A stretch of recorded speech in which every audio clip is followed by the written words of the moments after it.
We've got Devon Tower, we've got the Gathering Place, and then now we have East Point as a global award winner. It's honestly unprecedented. If you even go back through past award winners of this particular award, there is no one like East Point, which I think is just amazing and really speaks to the quality of this development, the team that was involved in it, and the high level that they executed at.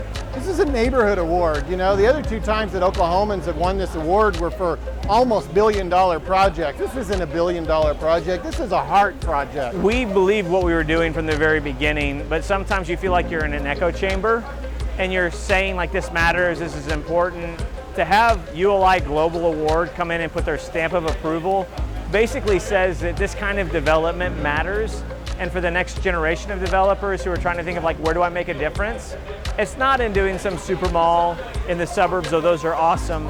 It's actually going into communities that are at risk and saying, how do I leverage what I have so that I can be a part of what you have? East Point is a perfect example of how the things you can do with the built environment, like development, building buildings and creating space, can then create sort of opportunity and energy for people and to change the condition or the opportunity that people have.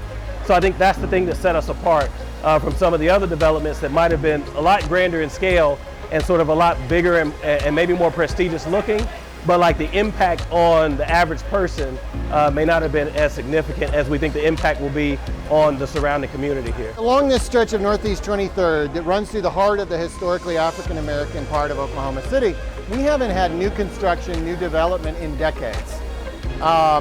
There's just not anything happening along here. Unless you live in this part of town, you really don't think about Northeast 23rd, but if you live here, it's the spine, you know, and it needed to see something happen. It needed a catalyst. There weren't a lot of opportunities for people before in the recent past even.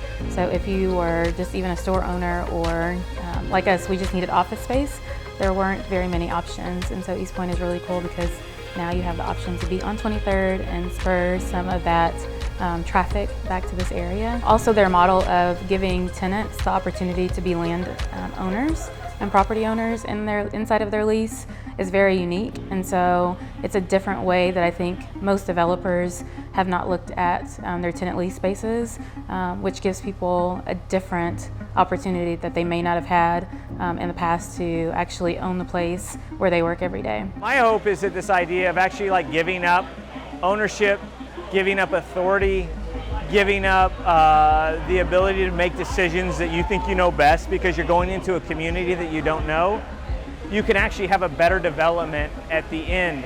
And it can be something that actually transforms community, transforms lives, but also is financially like beneficial to your bottom line.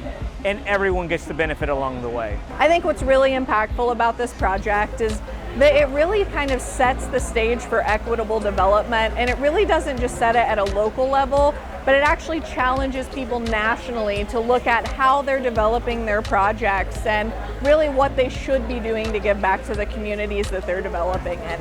The story of Oklahoma City needs to include the story of Northeast Oklahoma City, and East Point is the best way to make that happen. So hopefully what you'll see is a revitalized Northeast 23rd Street, a revitalized Martin Luther King Avenue that we can all be proud of and that doesn't displace the people who live here and have created the culture that exists here, but maybe even a little bit more ambitious. In 10 years, we'll also see this kind of blueprint and these kind of catalytic developments and activities happening in other cities where we can create a different kind of narrative or a different kind of redevelopment in the urban core in other communities that have the same kind of communities like Northeast Oklahoma City.